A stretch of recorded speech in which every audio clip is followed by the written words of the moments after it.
Stéphanie. Encore une fois, maintenant, on passe à quelque chose qui me paraît être tellement important lors de ces conférences. Ce sont des personnes qui vivent avec la démence et les proches. Et j'aimerais donc demander aux 5 orateurs oratrices de venir sur scène. Et c'est bien la première fois que nous n'avons pas juste des groupes séparés, non. C'est en fait le groupe de travail européen de personnes atteintes d'Alzheimer et le groupe de travail des proches aidants qui se sont réunis. Et c'est donc une séance qui a pour titre « Deux voix, une », que tout le monde puisse arriver sur scène. C'est un groupe incroyable. Je suis vraiment très heureux de vous voir ici. On va donc démarrer avec cette séance. On commence le programme scientifique de notre journée. Et Lilo vient aussi, je vois. Donc, je vais donc présenter d'abord Sheila Robinson, qui vient du Royaume-Uni. Il y a 8 ans qu'il y a eu le diagnostic d'Alzheimer. Non, 13 ans. Eh bien, notre information n'est pas tout à fait à jour. Donc, il y a 13 ans, il y a eu le diagnostic d'Alzheimer pour elle, mais différentes d'autres personnes. Elle a pu avoir un diagnostic assez précoce et donc cela n'est pas toujours le cas, bien sûr. Et elle va donc nous parler. Elle est très engagée par rapport à l'encadrement et aussi les soins en fin de vie.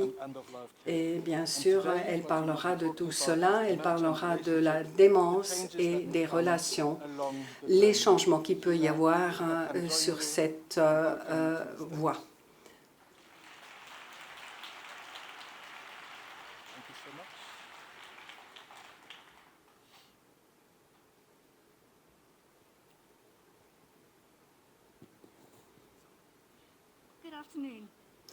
Bon après-midi. Vous avez déjà entendu, donc Sheila Robinson, j'ai 84 ans et il y a 13 ans qu'il y a eu un diagnostic d'Alzheimer pour moi. Mon âge est important car la plupart des personnes ont bien sûr une démence plus précoce et c'est différent comment cela évolue. Pour moi, ça va être vraiment très bref. Car avec la démence, si vous me donnez beaucoup de temps, alors je vais vraiment m'étendre et ce n'est pas quelque chose qu'on veut. Je veux parler des relations aujourd'hui, de personnes qui ont donc un diagnostic d'une maladie neurodégénératrice comme Alzheimer, ont besoin d'encouragement, de soutien, de conseils et d'amitié. Même s'il y a justement ce groupe de travail européen de personnes atteintes de démence, c'est d'abord un groupe de travail, c'est aussi une sorte de groupe de soutien et d'encouragement et de conseils et d'amitié pour justement nous soutenir. Avant le diagnostic de démence pour moi, j'avais eu d'autres expériences face à cette maladie dans ma famille avec des amis, l'expérience de démence auprès d'autres, et c'est très différent quand on n'est pas concerné. Quand vous avez la démence, alors là, c'est différent. Ce qui fait une grande différence est la qualité des relations que la personne peut avoir avec son environnement. Est-ce que ces personnes vont vraiment la soutenir? Est-ce qu'il y a du respect? Est-ce que c'est trop de bonne volonté? Est-ce que c'est inclusif? car une personne est-elle à l'écart ou est-elle au centre du groupe? Qu'est-ce que vous voulez, vous, si vous êtes atteint de démence? Il faut se poser cette question, il faut être honnête. Je pense que vos réponses peuvent peut-être améliorer votre compréhension d'une personne atteinte de démence et peut aussi améliorer la qualité des relations. Donc, je suis ici parce que Chris Robbins m'a demandé de venir et je me rappelle plus trop du voyage, mais Chris m'avait amené ici. Chris et sa femme Jane. Donc, ils sont toujours ensemble. C'est vraiment une relation qui nous a inspirés tous. Chris et James nous m'ont incité à devenir activistes, en quelque sorte militantes. Et donc, j'ai pris cet engagement de soutenir les autres et puis aussi de créer des amitiés qui vont aussi être portées par des rires qu'on partage ensemble. Car rire ensemble est très important. Quand il y a eu mon diagnostic, j'ai dit de façon assez importante à ma famille, riez avec moi, ne me riez pas de moi, c'est important. Et donc, c'est quelque chose, un ingrédient majeur. Christophe m'a donc introduit, il a parlé de mon âge.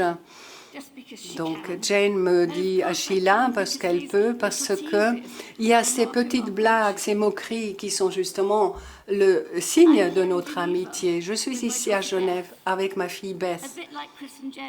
Et un peu comme Chris et Jane, on est aussi un couple. C'est vraiment mon soutien durable. Elle m'accompagne. C'est vraiment elle qui s'occupe de tout. Comme Jane, elle contribue tant à ma vie, beaucoup plus que les aidants. Et bien sûr, on rit ensemble. Et parfois, il y a aussi des comportements un peu bizarres. Ça, c'est vrai. C'est assez facile de devenir sentimental et dire oui, on est une grande famille, tout à fait heureuse. Non, mais d'autres groupes, membres du groupe peuvent nous amener vers la démence si on n'y est pas encore. Donc parfois je suis vraiment frustrée ou je ne sais pas quoi faire quand un autre membre du groupe veut faire des choses comme je ne voudrais pas. Et parfois, je dois me dire, bon, bah, il ou elle est atteint de démence, et puis c'est pas volontaire. Et puis, moi aussi, je dois faire attention à ne pas trop juger, parce que moi aussi, je suis atteinte de démence. Et il faut jamais oublier. Et quand j'ai dit ça à mon fils, il m'a dit oui, alors sois plus indulgente.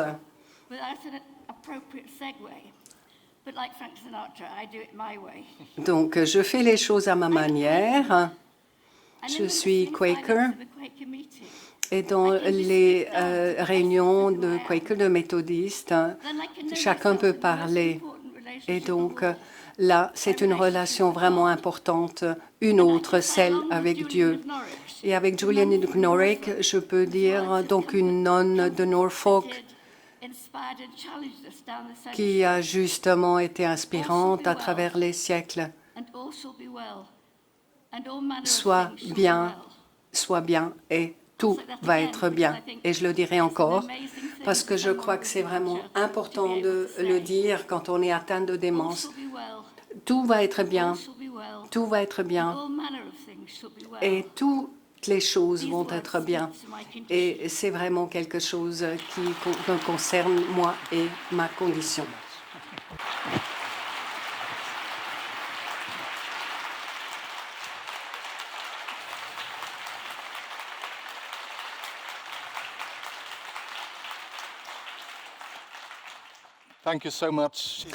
Merci beaucoup, Sheila, de nous parler de l'importance des relations. Nous avons justement aussi votre fille ici. Et vous nous avez aussi dit combien il est important d'avoir des liens, de rire ensemble, d'être ensemble.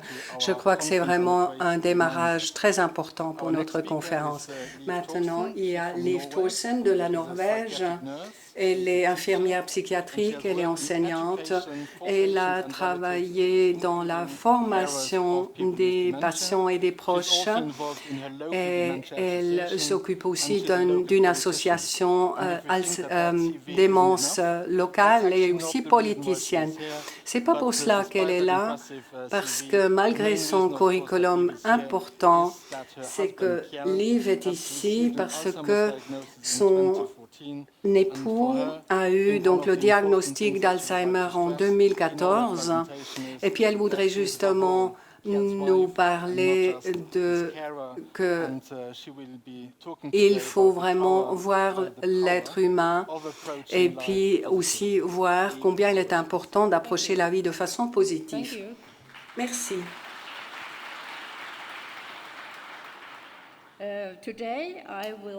Aujourd'hui, je parlerai de la puissance d'une approche positive envers la vie.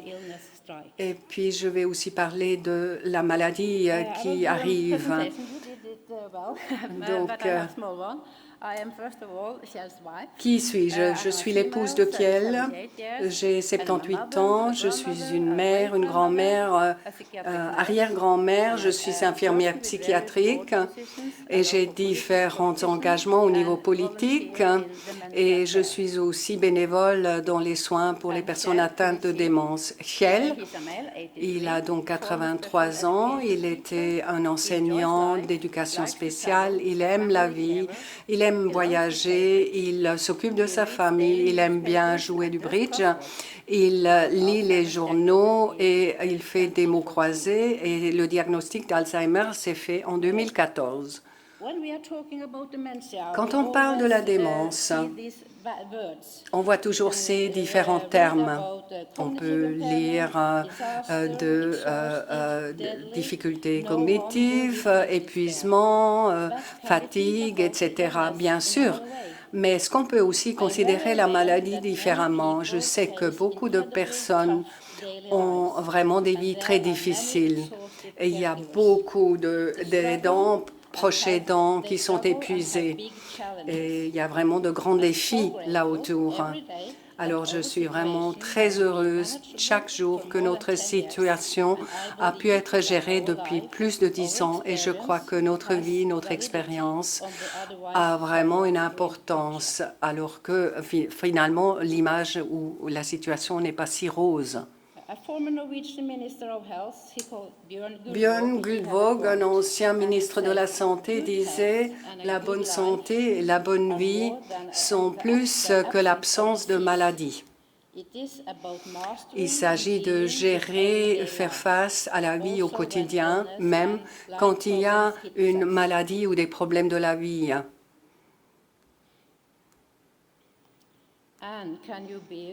Est-ce qu'on peut être en bonne santé et en même temps avoir une maladie chronique en même temps? Donc la démence ne vient pas avec des instructions comment il faut faire face. Donc faire face, c'est quelque chose qui suivra le diagnostic. C'est un travail très dur d'un point de vue mental et émotionnel. Et moi, en tant qu'épouse et Kjell aussi, nous avons tous les deux besoin de soutien. Et qu'est-ce qu'il faut faire? À quoi faut-il faire face? Je crois qu'il faut se focaliser sur ce qui est encore intact. Donc, on a choisi de ne pas trop nous focaliser sur le diagnostic, mais bien sûr, il faut accepter ce qu'on ne peut pas changer. Et là, cette image nous dit qu'il faut moins se focaliser sur les symptômes, mais plus sur les ressources.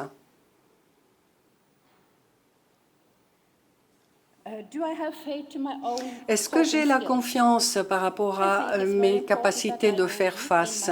Je crois qu'il est important que j'ai cette croyance-là. Je dois être consciente comment je pense et comment j'agis dans différentes situations.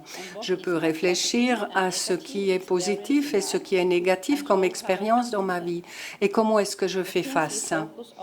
Les choses sur lesquelles on se focalise vont prendre plus de place. Alors, qu'est-ce qui est dans notre centre d'attention. Il faudrait aussi avoir plus de savoir par rapport à la maladie. Ça, c'est quelque chose qui était important pour moi.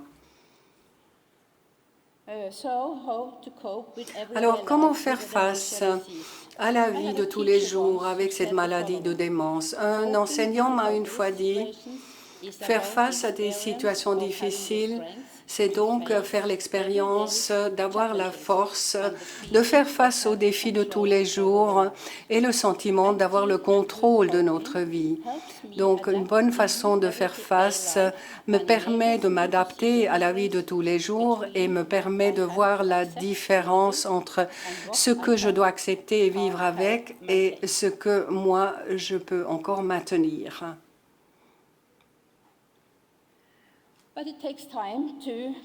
Mais bien sûr, cela demande du temps à créer une nouvelle vie. Donc, il faut quand même aussi faire face à ce qui ne fonctionne pas et voir en même temps la partie saine. Ce sont ces défis petits et grands de tous les jours qui sont importants. Comment est-ce qu'on parle aussi des personnes avec une maladie chronique? Est-ce qu'on va les réduire à leur diagnostic, il est dément, ou est-ce qu'on dit il est malade atteint de démence? Donc, c'est vraiment plus qu'un diagnostic. Je ne suis pas vraiment, en premier lieu, celle qui s'occupe d'une personne atteinte d'Alzheimer. Je suis l'épouse de Kjell et c'est ça qui reste au centre. Quelles sont les conséquences d'avoir une moins bonne santé? Chaque jour, la vie change. Et moi, je dois aussi oser être vulnérable et demander de l'aide. Et je dois trouver un équilibre entre quand je peux être faible, quand je dois être forte. Je dois aussi accepter mes limites et limiter les dommages. Et nous, en tant que famille, on doit trouver ce qui donne la valeur à la vie malgré tout.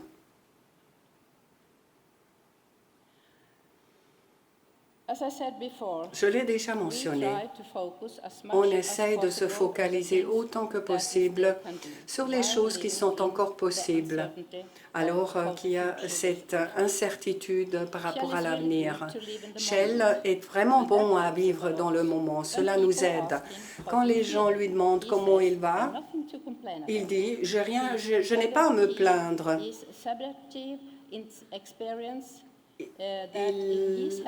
Il a l'impression qu'il est en bonne santé, même s'il n'a plus de mémoire à court terme.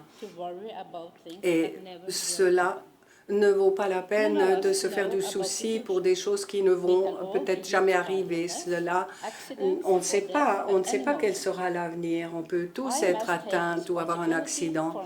Alors, je dois prendre la responsabilité pour moi-même, rester actif et je dois faire ce qui me ressource. Et alors, je serai une bonne partenaire.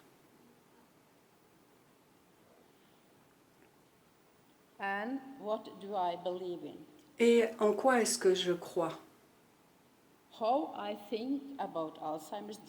La façon dont je pense ce que je crois d'Alzheimer et comment j'interagis va avoir une influence sur la qualité de vie au jour le jour. En même temps, la façon dont on vit peut aussi ralentir la progression de la maladie.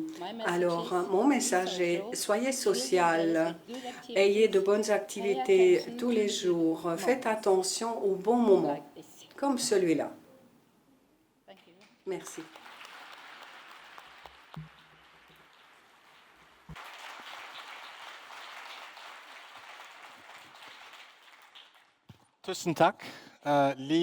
Merci beaucoup, Liv, pour ce témoignage et d'avoir aussi partagé cette vision plutôt optimiste et positive. Merci pour ce message. J'ai appris que vous enseignez cela aussi à d'autres aidants. Et c'est certainement utile pour toutes les personnes qui doivent justement accompagner quelqu'un après un diagnostic. Merci, Liv.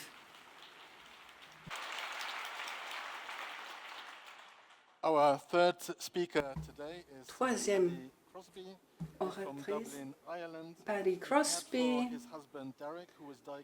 Il s'est occupé de son époux.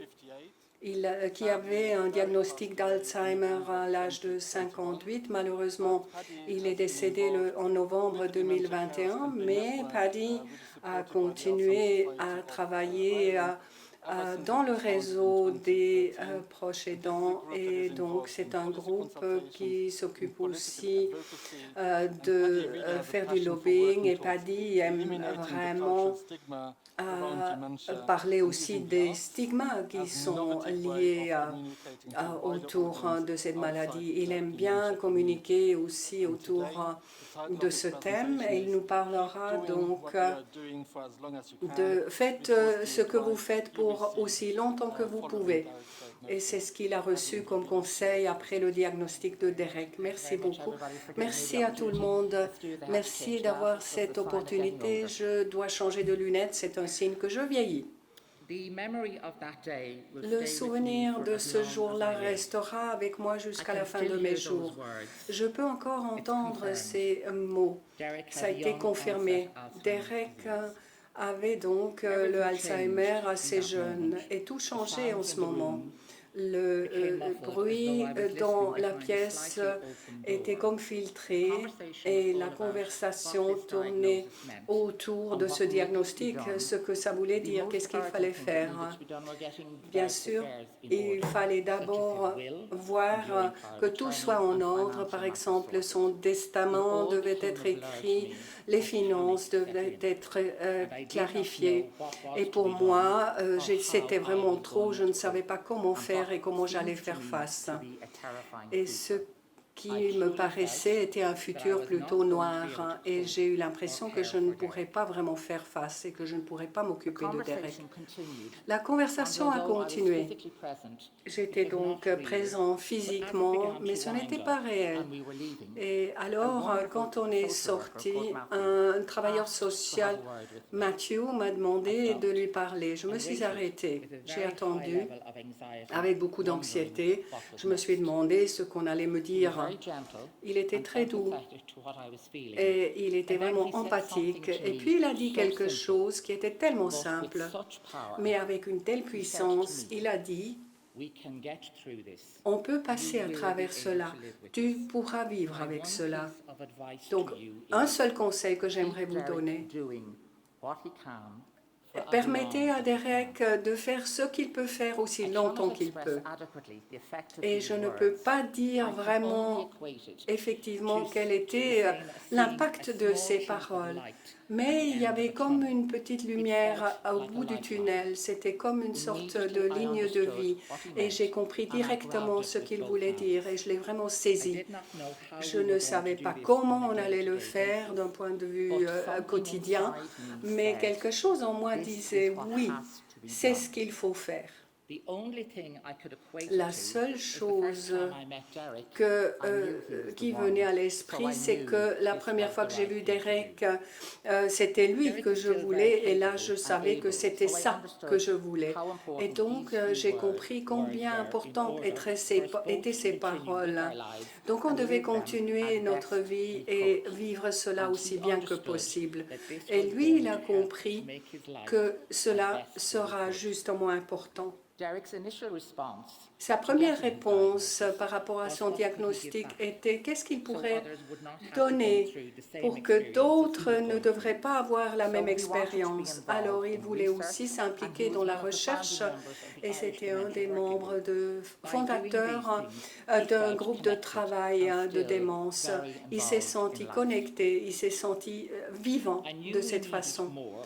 Et après, nous avons regardé ce qu'il aimait faire, et nous avons fait une structure pour ces jours, pour que son esprit soit stimulé. Et donc là, les membres du groupe de travail ont vraiment été très soutenants, et on a regardé ce qu'il aimait faire la bicyclette, marcher, être actif physiquement, passer du temps avec la famille, les amis, aller en vacances, le théâtre, le cinéma, avoir une vie sociale active. Alors, tout ce qu'il avait fait, en fait, avant le diagnostic et toutes ces choses-là, il fallait continuer à les faire pour que sa qualité de vie ne détériore pas trop vite. Alors, on a commencé à faire un calendrier autour de ces activités. Et avec cela, j'avais la possibilité de créer un nouveau chapitre dans notre vie avec un certain optimisme. Mais bien sûr, la maladie a progressé malgré les défis et les changements. Nous avons continué à vivre notre vie en veillant à ce que Derek pouvait faire ce qu'il voulait aussi longtemps que possible. Et bien sûr, ses besoins ont augmenté. Il avait besoin d'avoir d'autres aidants. Donc, il y avait quelqu'un qui est venu pour l'aider au jour le jour. Et cette personne devait comprendre que Derek n'avait pas juste besoin de soins mécaniques en quelque sorte, mais quelque chose qui le gardait en lien avec la vie. Alors, on a trouvé une personne magnifique qui est venue. Et c'était donc un aidant qui s'appelait Steven. Et très vite, on a vu qu'on a tiré le gros lot avec lui, car il avait la même approche que moi en s'occupant de Derek. Et elle a vraiment suivi ce mantra et permettait à Derek de faire tout ce qu'il peut faire aussi longtemps que possible.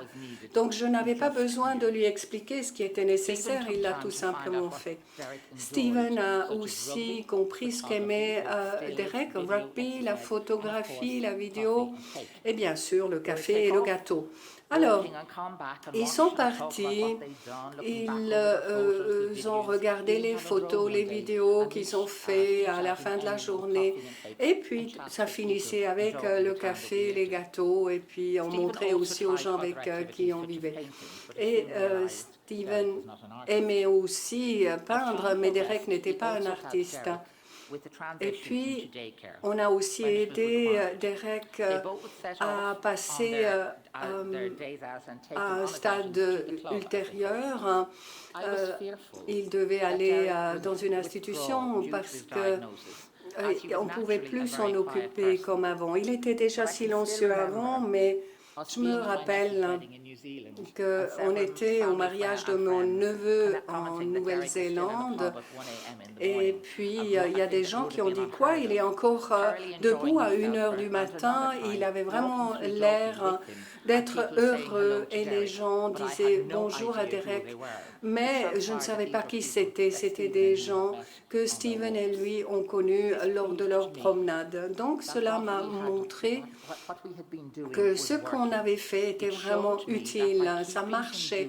Et comme on faisait tout ce qu'il pouvait faire encore, cela faisait que sa vie était encore connectée au monde et aux gens autour, d'une façon qu'il avait eue même avant le diagnostic.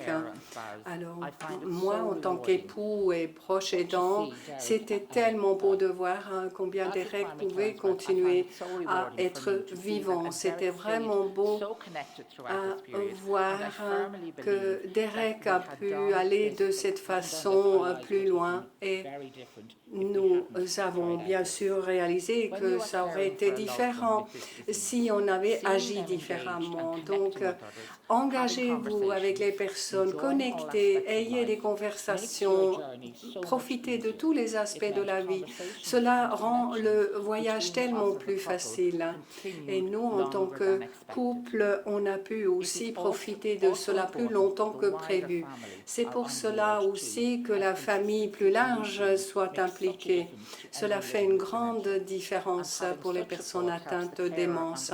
Et d'avoir ce soutien est important pour le patient et le proche aidant. Quand je regarde en arrière, je vois combien ce mantra continue à vivre autant que possible ce qu'on aime faire, aussi aussi longtemps qu'on peut. C'est vraiment comme une lueur d'espoir, c'est quelque chose qui est important dans une période qui peut être sombre et difficile. Mais je suis là pour vous dire, cela fonctionne.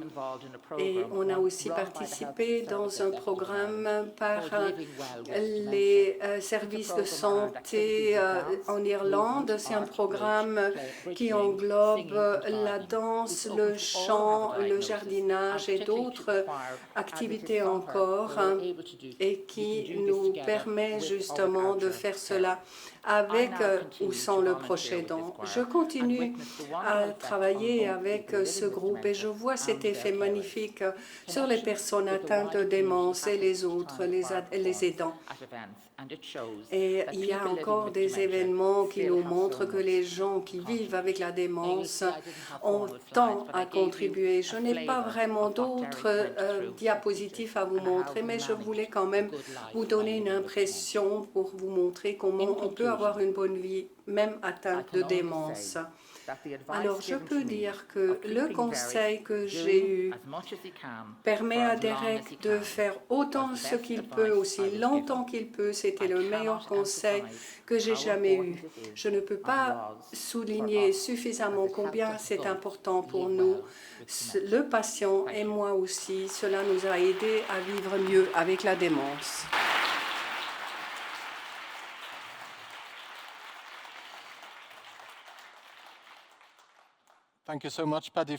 Merci beaucoup, Paddy, pour ce conseil. Donc, recevoir le conseil, vivre selon ce conseil et le partager avec un autre groupe de gens. Et c'est toujours agréable de savoir que ces histoires sur les personnes qui nous ont quittés, ça peut aussi être empreinte d'optimisme. Voilà, maintenant, nous avons Lieselotte Klotz. Je pense on lui parle, on lui dit Lilo, mais c'est Lieselotte Klotz. Voici donc Lilo, quatrième oratrice par rapport à cette séance plénière. Elle a 62 ans et selon sa biographie sur notre site web, elle est épouse, mère, fille, sœur, elle est tante et puis elle est aussi, elle fait la voile. Elle n'est pas là pour toutes ces raisons, mais elle est là parce qu'elle avait justement une démence à corps de Louis. En 2018, il y a eu le diagnostic alors qu'elle travaillait encore comme gestionnaire dans l'informatique. Après le diagnostic, elle devait arrêter son travail. Mais elle dit, s'il y a une porte qui se ferme, il y a une autre qui s'ouvre. Elle est maintenant dans la société Alzheimer à Berlin. Elle fait partie de l'association allemande d'Alzheimer. Elle est aussi là pour les personnes atteintes. Et donc, elle va parler de l'indépendance, de l'espoir et du courage et son parcours à elle. On se réjouit de vous entendre. Merci beaucoup, Jean. Merci pour cette introduction. Oui, bien, bonjour. Bon après-midi, Genève. Vous êtes réveillés? J'espère. Voilà. Être ici pour moi, c'est vraiment quelque chose. Dans ma vie et avant le diagnostic et même après, il y avait différentes phases. J'étais donc assistante médicale à l'époque et je créais aussi des entreprises informatiques en tant que mère seule avec 2 enfants. Donc j'ai fait beaucoup de choses et j'étais contente de faire tout cela. Donc je suis divorcée 3 fois et je suis heureuse. Oui, c'est possible. J'aime faire la voile, j'aime voyager dans le monde, je suis activiste politique, je suis féministe, oui. Et bien plus encore, comme vous voyez ici sur ces photos. Et vous voyez que j'aime les images et les diapositives tout à fait colorées. J'ai toujours été très active jusqu'à ce qu'en 2017, tout à coup, il y a eu ce diagnostic de démence à Cœur de Louis. Je me suis dit d'abord, c'est pas possible que ça m'arrive à moi. Malgré une histoire familiale de démence, ma mère a eu l'Alzheimer. Elle est décédée l'année dernière en décembre chez nous, à la maison. Nous nous sommes occupés d'elle. Mon cousin a le Parkinson, mais pour moi, ça ne faisait pas partie du plan de ma vie. Les 2-3 premières années, je ne pouvais pas l'accepter. J'ai essayé de supprimer les symptômes, de les diminuer. Quelque chose que je vois aujourd'hui comme n'étant pas bien ni très sain. C'est pas utile, vraiment pas. J'ai perdu beaucoup. J'ai perdu ma carrière et mon statut social et financier. Et beaucoup de mes anciens contacts, notamment dans tout ce qui concernait le travail, je l'ai perdu. Les anciens amis sont restés, mais tout ce qui concernait le travail, les gens partaient. L'année dernière, non. Mais la perte la plus difficile, c'était de perdre une partie de moi-même. L'année dernière, ma fille Jill, ma fille aînée, l'a bien dit. Elle vit à Tokyo et on se voit seulement une fois par an. Sinon, bien sûr, en ligne. Alors, chaque année, je perds ma mère encore une fois. La mère que j'ai connue à l'époque, on avait tant de plans de ce qu'on allait faire ensemble. Et ça, c'était difficile à entendre pour moi. Mais c'est ça. Il faut vraiment accepter les choses de façon radicale. Souvent, les gens me demandent comment est-ce d'avoir cette démence à Cœur de Louis? Quel terme, quel nom? Alors, mon cerveau est plutôt chaotique, comme un bureau où il y a tout le temps des dossiers qui sont changés de place, encore et encore et encore. Mon monde est comme une sorte de puzzle où les pièces ne sont plus justes, ne vont pas ensemble.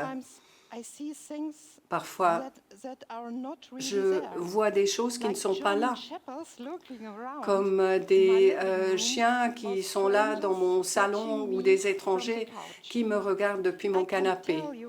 Je peux vous dire par expérience que c'est assez compliqué et c'est confus, mais je n'ai pas peur. Les hallucinations sont comme des invités qu'on n'a pas attendus. On ne sait jamais qui va venir et combien de temps ils vont rester. Et il n'y a pas vraiment des heures fixes. Ça peut venir, ça peut partir et c'est tout.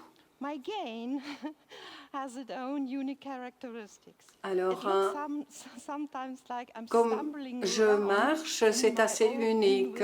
On dirait que je marche avec des hauts talons et je ne sais pas marcher, ou parfois je fais un pas et puis c'est comme un nouveau mouvement que je découvre. Et la coordination, ça c'est autre chose. C'est comme si mon corps et mon cerveau ne jouaient pas dans la même équipe. Et puis rien n'est coordonné non plus, synchronisé. Alors c'est vraiment un exercice en patience. Mais parfois, c'est aussi une raison de rire. Quand j'ai un de ces moments de burlesque involontaire.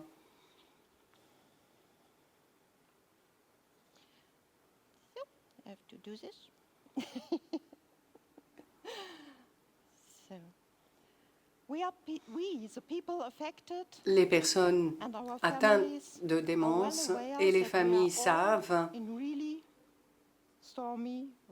qu'il y a une tempête dans l'eau. Il n'y a pas de traitement ni de guérison par rapport à la maladie d'Alzheimer, ni par rapport à la démence à corps de Lewy ou autre. Et il faut accepter que notre condition va se détériorer dans le cours du temps. Mais une acceptation radicale, rester au centre de la vie, c'est quelque chose qui peut aider. Et il y a de bonnes nouvelles quand même. Une combinaison d'activités sociales, mentales et physiques qui est bonne avec une bonne médication peut effectivement ralentir la progression de la maladie, une meilleure qualité de vie et on peut aussi avoir plus de fun dans la vie de cette façon. Donc, vous voyez, je suis là devant vous. Après mon diagnostic en 2017, personne n'aurait pensé que je viendrais aussi loin dans ma vie avec cette démence à corps de Lewy, même pas moi. Et maintenant, je suis là, à Genève, devant vous. My 3 fellow sailors in these days are independent. 2 minutes left. Ah, j'ai encore 2 minutes, oui, d'accord. Donc, l'indépendance. J'essaye d'avoir du respect pour moi-même et rester quand même engagée dans ma vie. Je ne suis pas une personne passive. Je veux rester active dans ma vie autant que possible. Alors, il faut avoir la confiance que malgré les défis dans ma vie de tous les jours, il y a encore des choses qui sont possibles.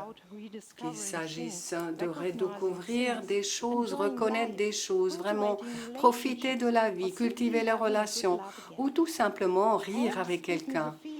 Alors, l'espoir me donne le sentiment que je ne suis pas seule, que ma personnalité est encore respectée et que le soutien me permet d'avoir une vie digne et riche.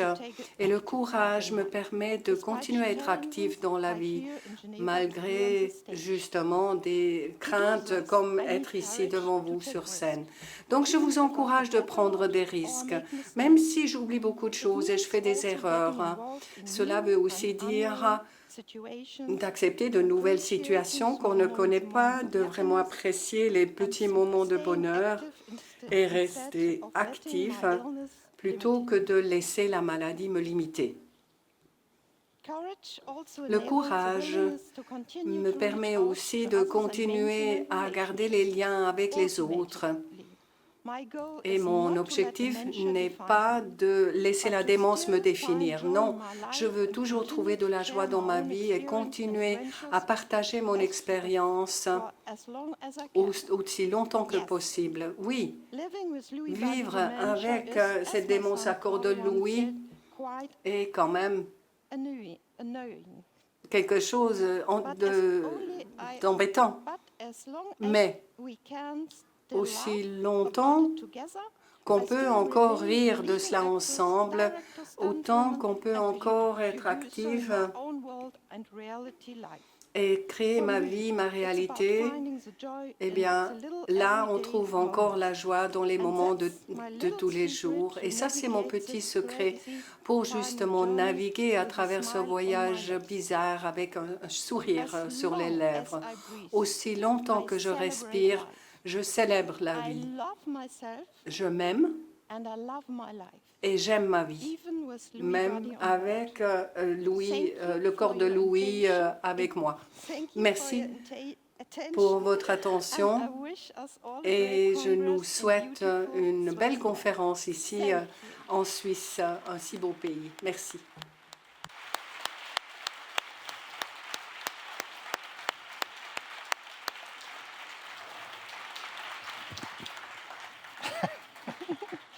Thank you so much, Lila.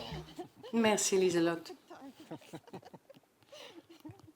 I think Sheila, in her first Sheila, dans sa première présentation, a dit que oui, Pas toutes les démences sont l'Alzheimer, mais on peut quand même être d'accord qu'on a rencontré deux personnes différentes, les deux atteintes de démence et les deux ayant une vision tellement unique. Merci beaucoup d'avoir partagé tout cela avec nous. Et maintenant, pour terminer la session, il y a Trevor Salomon du Royaume-Uni. Il est donc responsable du groupe de travail des proches aidants européens. Il était donc dans le marketing et en 2011, il a réalisé qu'il devait donner du temps à son épouse Yvonne avec différents problèmes. Et donc, on a eu le diagnostic d'Alzheimer quand elle avait 57 ans. Yvonne est maintenant dans un foyer depuis 2019. Maintenant, Trevor soutient d'autres aidants et il a toujours une vision positive, décisive. En tout cas, c'est cela qu'il dit. Alors, il va donc regarder en arrière par rapport à son diagnostic et il parle du fait que l'humanité ne vient pas des règles, mais droit du cœur. Voilà, c'est à toi, Trevor.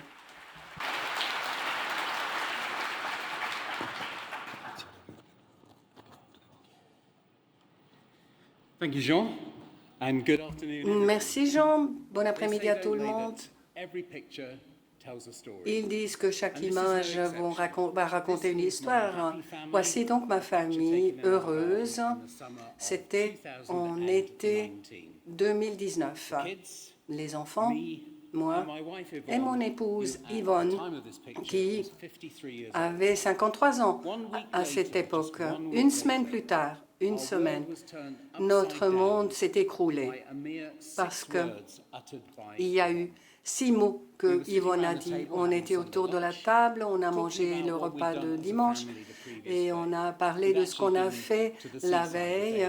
On avait été à la plage et Yvonne était très calme. C'était étrange. Et puis, elle a partagé une question. Pourquoi est-ce que je ne suis pas venue avec vous? Les enfants pensaient qu'elle faisait une blague, comme d'habitude, mais ce n'était pas le cas. Elle ne se rappelait pas des 24 dernières heures de sa vie ou de notre vie. Pour moi, c'était vraiment effrayant.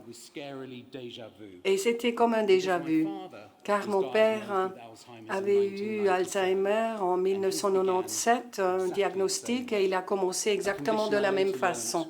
Une condition que j'ai appris s'appelait donc une perte de mémoire transiente.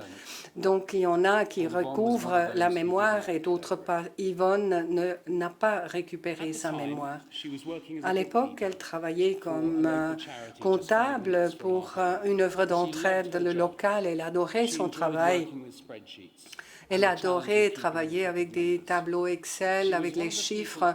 C'était une des personnes que je connaissais, des peu de personnes que je connaisse qui aimaient bien équilibrer les charges, les dépenses et les revenus. Donc,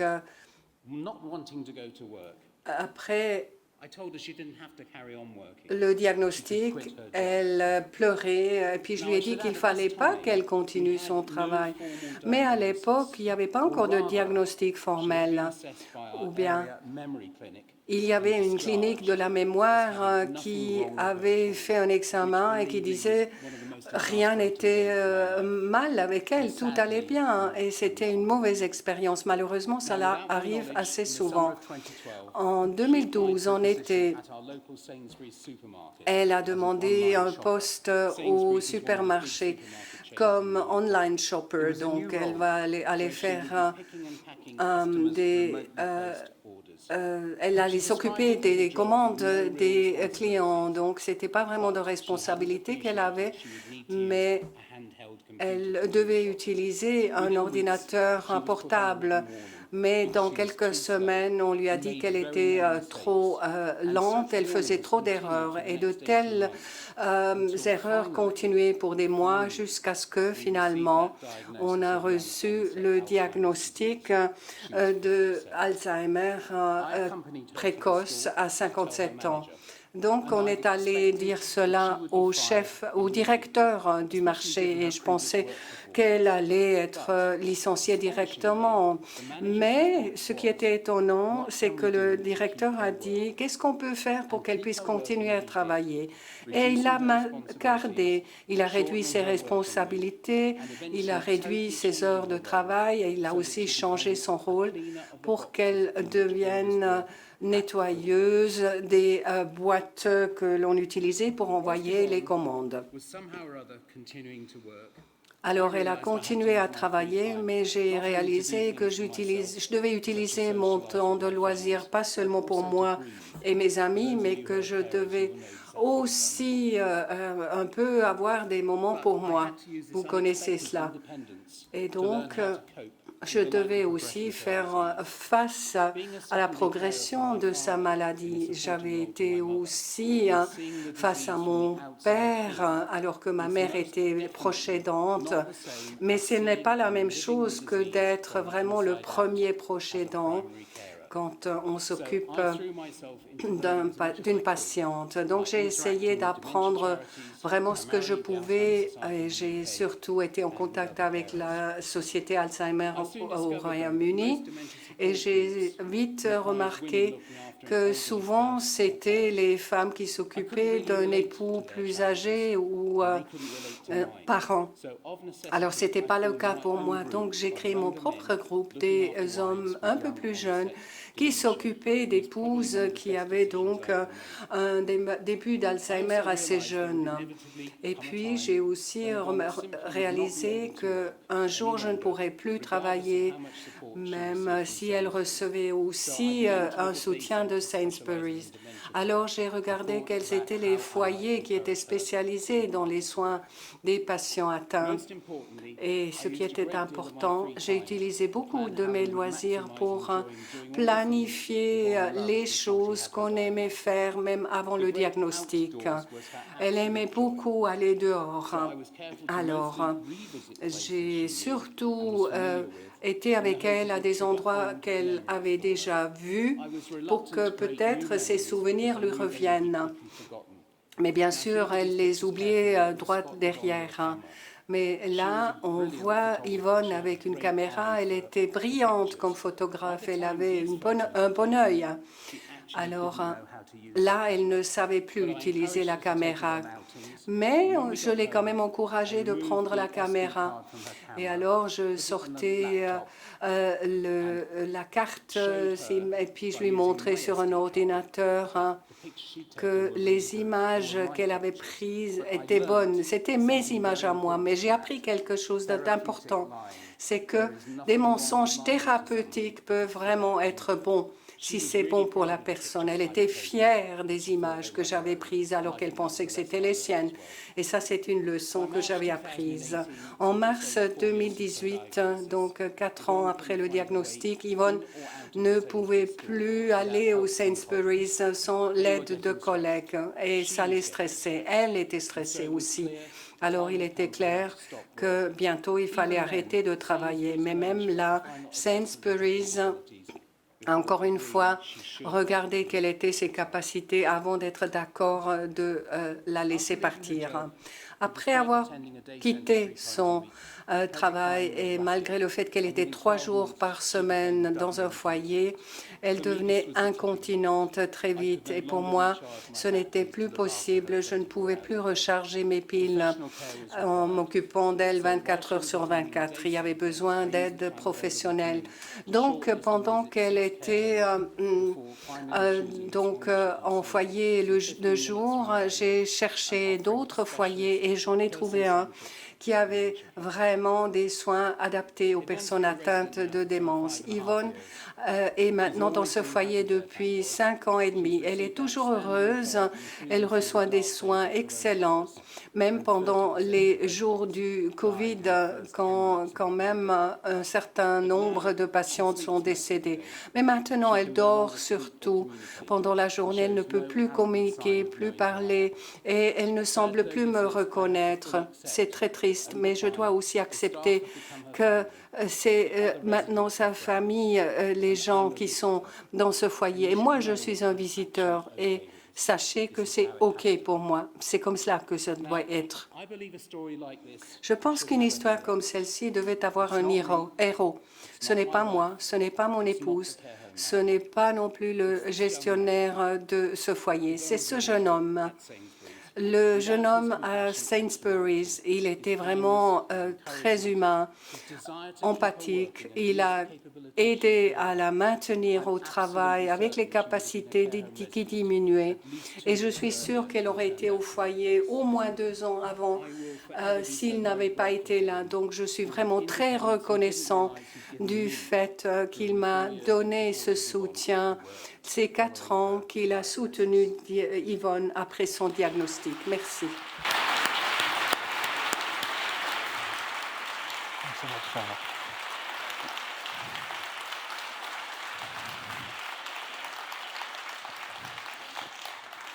That's okay. Thank you so much, Trevor, also for sharing Merci your beaucoup, story. Trevor, I pour think I cette promised you that histoire. this was going to be one of Je my vous ai highlights dit que of this c'était conference. I hope that vraiment you un agree, point d'orgue and de cette that is conférence also pour one of the moi et je highlights pense que vous êtes of d'accord yours. avec moi. We actually have Alors, about 5 il nous minutes for some reste questions. 5 I'm not going minutes to pour des ask the audience to questions. ask questions, but maybe a Donc, question from my side j'aimerais for each one of poser you. une question pour chacun de vous. All of you have had Chacun a personal story a eu une of histoire living with dementia, personnelle, caring with dementia, vivre avec but you quelqu'un haven't stopped there atteint as de kind of just a démence. personal story. Mais ce n'est You've pas all qu'une transcended that, question and you've become personnelle. Vous advocates êtes allé on behalf of au-delà. others. Vous You're êtes là doing that pour at a soutenir national d'autres. level. Vous You're doing that at a soutenez European la level. cause au And I niveau just wanted to national, wonder européen. what motivated Alors, you je me demande to ce qui vous a not motivé just stay at home, de ne pas thinking juste about rester à la yourself, maison, but to become an penser à advocate vous-même, mais on devenir behalf vraiment of other people with dementia and quelqu'un theirs. qui And I se think we met have en mics here for anybody en that would route like pour les to personnes atteintes de démence. Lilo? Lilo? Frau Lieselotte? Lieselotte? Don't say Lieselotte. Ne dis pas Lieselotte, s'il te plaît. Je suis Lilo. I'm not a person sitting on a couch in my whole life, so Eh when bien, I'm getting dementia, je ne suis pas quelqu'un qui reste sur le canapé avant. Alors, j'étais un peu déprimée après le diagnostic. Et après cela, j'ai commencé à avoir des relations à l'extérieur et ma vie s'est améliorée petit à petit. Je suis vraiment reconnaissante d'avoir eu cette aide quand j'ai vraiment été en bisbille avec ma vie. Et maintenant, ma mission est de rendre quelque chose, rendre aux personnes qui sont dans la recherche ou bien d'autres personnes qui ont aussi des soucis lors d'un premier diagnostic. Donc pour moi, cela veut dire que je donne un peu de respect au monde autour de moi, avoir aussi beaucoup de belles choses, de l'amusement même dans ma vie avec ces gens en dehors de dans notre communauté Alzheimer.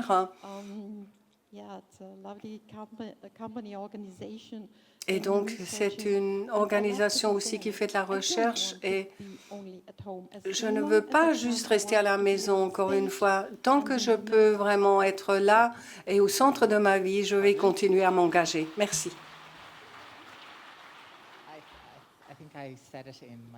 Je crois que je l'ai dit dans ma présentation, les premières paroles de Derek après le diagnostic étaient « Qu'est-ce que je peux rendre ?»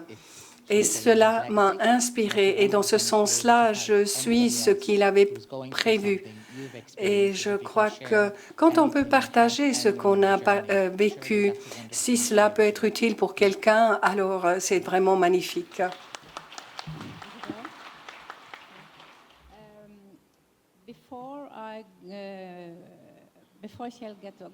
Avant que Ciel a eu son diagnostic, j'étais enseignante. J'enseignais à des pères, à des patients. Et c'est très différent d'enseigner quand on sait ce que c'est d'être marié à quelqu'un qui a cette maladie. Donc, il est important de transmettre aussi le côté positif de tout cela, car il y a quand même beaucoup de négativité autour de ce diagnostic. Donc, c'est ma façon d'enseigner maintenant. Merci, Liv. Sheila? I can't spell I can't. I can only spell I can. Je ne peux pas épeler, je ne peux pas. Je peux seulement épeler, je peux. Eh bien, c'est un peu différent pour moi, car quand Yvonne a arrêté de travailler, j'ai écrit à ce directeur et au personnel de RH aussi. Et ensuite, mon fils a aussi utilisé Twitter. Alors, on ne savait pas que c'était unique comme histoire. Alors, son tweet a été vu par 2,5 millions partout dans le monde. Et tout à coup, on avait la presse chez nous, on avait les caméras, on avait les œuvres d'entraide. Et j'ai pu utiliser ma voix pour dire combien c'était précieux quand un employeur était d'accord de soutenir une personne atteinte de démence. Merci beaucoup aux 5 orateurs, oratrices.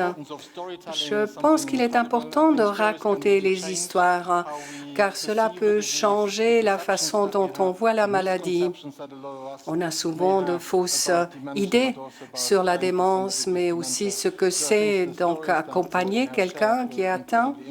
Donc je trouvais que c'était vraiment très important d'entendre ce que vous aviez à dire. Vous êtes si généreux aussi de partager ces histoires. Vous ne vivez pas cela tout seul, non, vous êtes d'accord de partager ces histoires tellement puissantes avec un grand public.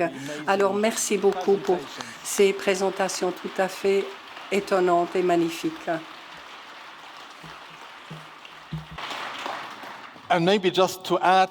Et juste pour rajouter encore un mot, Alzheimer Europe, on a travaillé avec la Fédération des industries pharmaceutiques. Nous pensons que ces histoires-là peuvent être utiles, avoir un impact par rapport à des fausses idées quant à cette maladie. On a donc travaillé aussi sur une vidéo de 5 minutes qui s'appelle l'histoire de Chris. Sheila a déjà mentionné Chris Roberts, l'ancien directeur de notre groupe de travail européen de personnes atteintes d'Alzheimer. Donc cela va bien avec les histoires qu'on a déjà entendues. J'espère que vous allez vraiment aimer cette vidéo tout autant que les histoires de ce groupe étonnant. Alors, l'histoire de Chris, s'il vous plaît.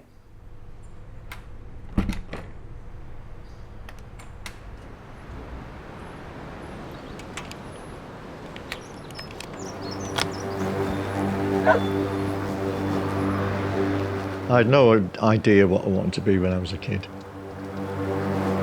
I was doing double glazing, I was selling cars. All the time there was always a motorbike in the background. I'd always liked motorbikes. And I went from there to setting up my own shop. And that was my absolutely dream job. Loved it. When I did eventually close the shop, we didn't know then, but I was making bad decisions that were totally out of character. And they reckon it can start at least 10 to 20 years before it's really noticeable. I was 50, and we didn't even think it could happen to younger people.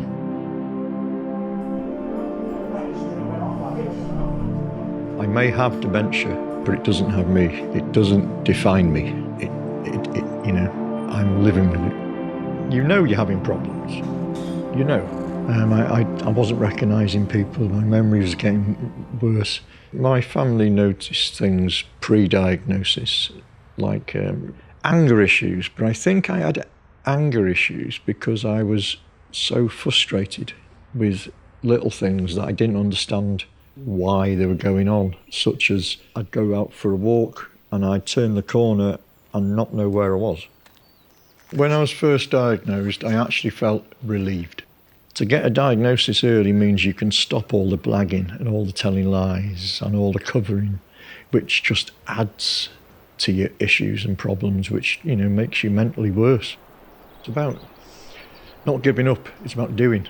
You have to adapt and you have to come out, you know, and ask for help. And that was very difficult for me, asking for help. I've never asked for help in my life.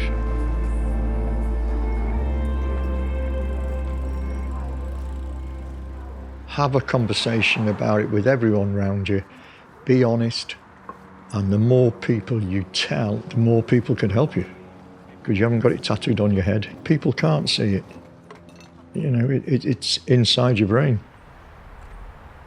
I wanted to do something. I saw someone else speaking that had dementia, and I thought I could do that. The advocacy work made me feel almost whole again. You know, and that helped immensely. We started volunteering online to be like mentors, and it worked really well. We should all help each other anyway. What we learnt in working with Alzheimer's Europe is I'm more than a patient. I'm more than someone with dementia. What we do is absolutely confidence building.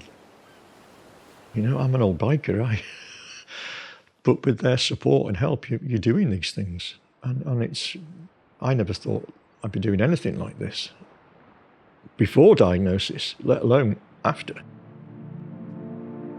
I have a future. None of us know how long it is, but I know I have a future. So to try and make that potential future a bit easier is good. No one should be doing this on their own, and no one should be not talking about it and keeping it a secret and adding to the very stigma that we all complain about. It's that dark space under the bed when you're a kid that you would run and leap on the bed because you didn't know what was under there. But having knowledge is shining a torch in that dark space, and it makes it bearable.